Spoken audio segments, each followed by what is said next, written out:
Hello, my name is James Rainier, and I'm an illustrator and concept artist from Connecticut in the US.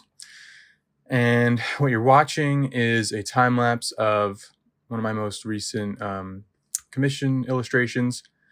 And I've done kind of this time lapse format before on pieces I've done, but never in a long form like this. Like I usually make it about 3 to 5 minutes, and I don't talk over it.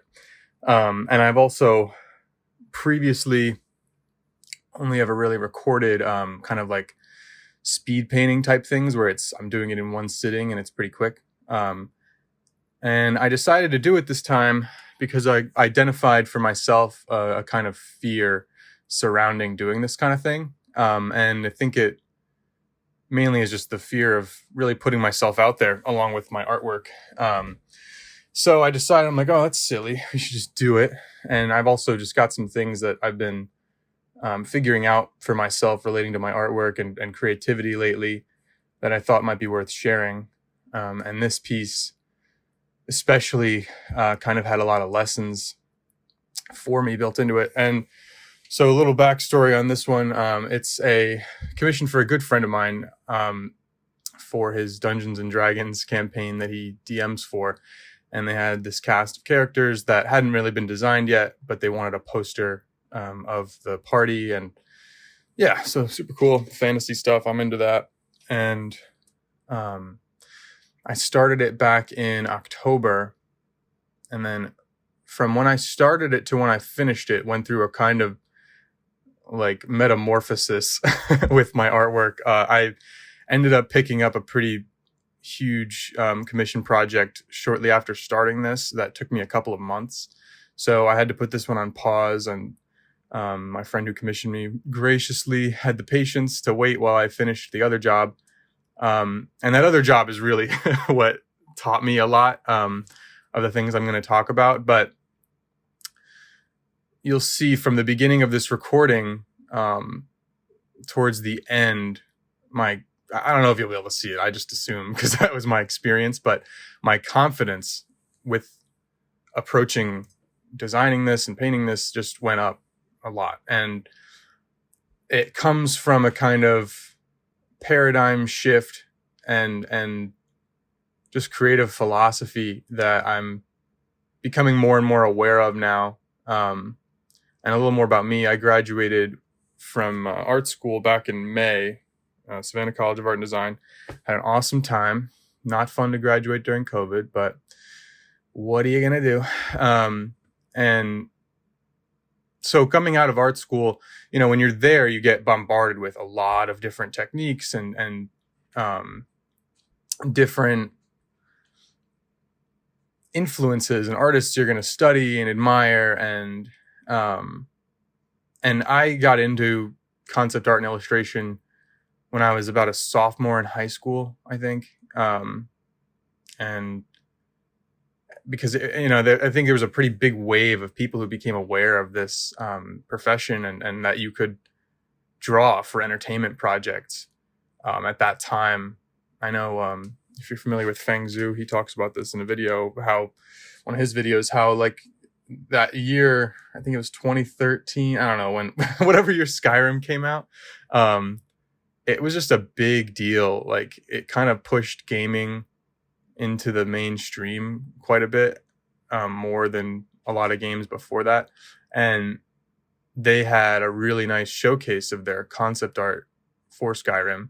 And I mean, I played the shit out of that game. So it was just a big influence on me. And then around that time, I was watching a lot of these YouTube channels of concept artists who were kind of finally posting their stuff that hadn't really happened a lot in the past. Like concept art was very much just a in the shadows, behind the scenes kind of thing.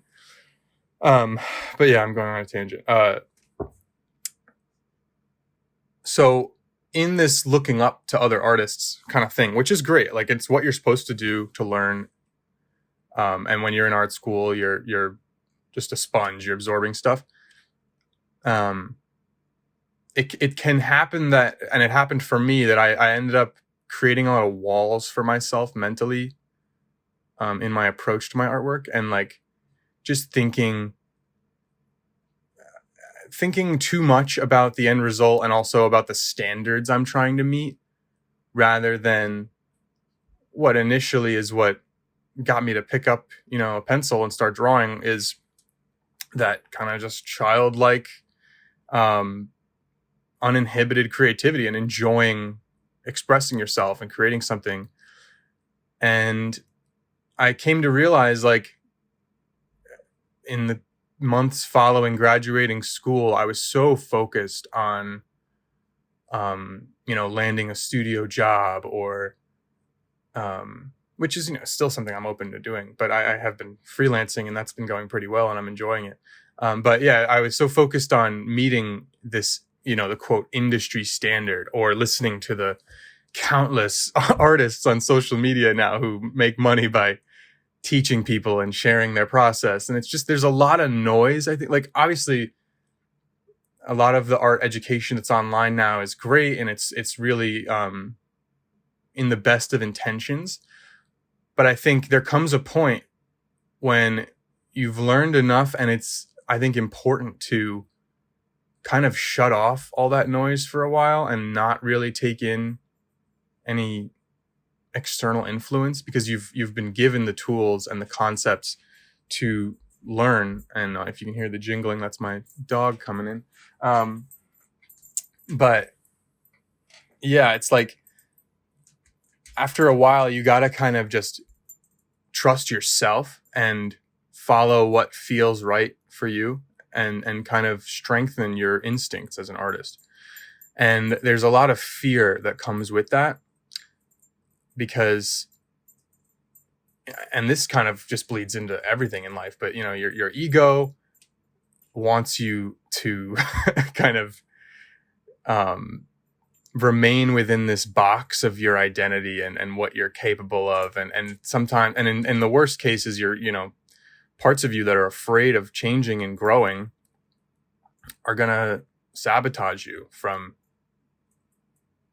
doing what you have to do to get to the next level, and also to just enjoy the process of making art. I think those things go hand in hand. If you enjoy what you're making, then you're always going to create something that's worth looking at and worth sharing. And part of it that I realize as well is that there's a lot of risk taking you have to do to really to make real art.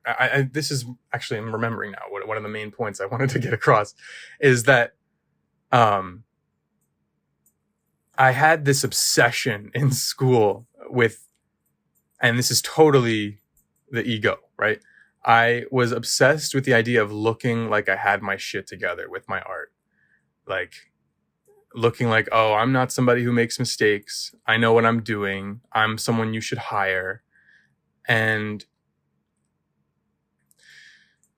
that is, while it's great to have, a standard operating procedure when you're working on jobs and being consistent and efficient and professional, that's all great. But when it comes to reaching new milestones and pushing yourself, it's uncharted territory. And that's what real art is experimentation. And when you're experimenting, inherently, that just means you're doing something you haven't done before and you're unfamiliar with. And you have to be embracing the fact that you're going to make mistakes. And those mistakes are going to lay the groundwork for, they're like your reference points for the correct course following them. And so within this piece, you'll see by this point now, I'm kind of willing to commit to it. Like I have this kind of battle I have to fight every time I start a piece. And it's gotten much less of a struggle in the last year. In that, the moment you hit that wall on a creative project where you think you want to quit because you're afraid that it's not going to be good enough, that is exactly when, like, that's like the threshold to achieving success. If you decide at that point to double down and say, no, I'm not quitting this no matter what, I'm going to see it through and allow it to become what it is, what it ultimately is,